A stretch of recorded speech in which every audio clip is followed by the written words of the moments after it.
என்னங்க தூங்குறீங்க? ஒருவேளை நீங்க இறங்குற இடத்த தாண்டிட்டமா?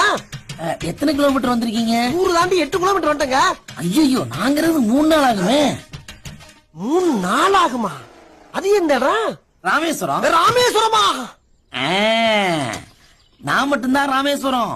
போற வழியில தம்பி திருச்சியில இறங்கிடுவாரு, மாமா மதுரையில குதிச்சிருவாரு. நான் ராமேஸ்வரத்துல மொட்டை போட்டு திரும்பி வரும்போது இவங்க எல்லாம் பிக்கப் பண்ணிட்டு இங்க வந்துடுறோம்.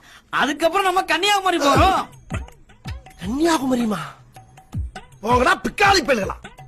ஏதோ இங்க நாங்க இறங்க சொல்லாங்க பார்த்தா ராமேஸ்வரம் கன்னியாகுமரியா? இறங்கடா. கெஞ்சி ஏற சொல்லிட்டு இறங்க சொல்ற. அப்ப கெஞ்சின இப்ப சொல்ற இறங்கடா. மாமா அந்த பொம்மையை கொடு. பொம்மையை வச்சு நான் என்ன பண்ண? அதை கொண்டு குழந்தைல கிடக்கடா. நீ நினைக்கிற மாதிரி தலையாட்டுற பொம்மை இல்ல தம்பி, இது தலையெடுக்கிற பொம்மை. முன்னையாவது திருச்சி ராமேஸ்வரம் மதுரை, இப்ப டோட்டல் தமிழ்நாடு சுத்தணும். டோட்டல் தமிழ்நாடா? ஆந்திராவுக்கும் போறோம். ஆந்திராவுமா?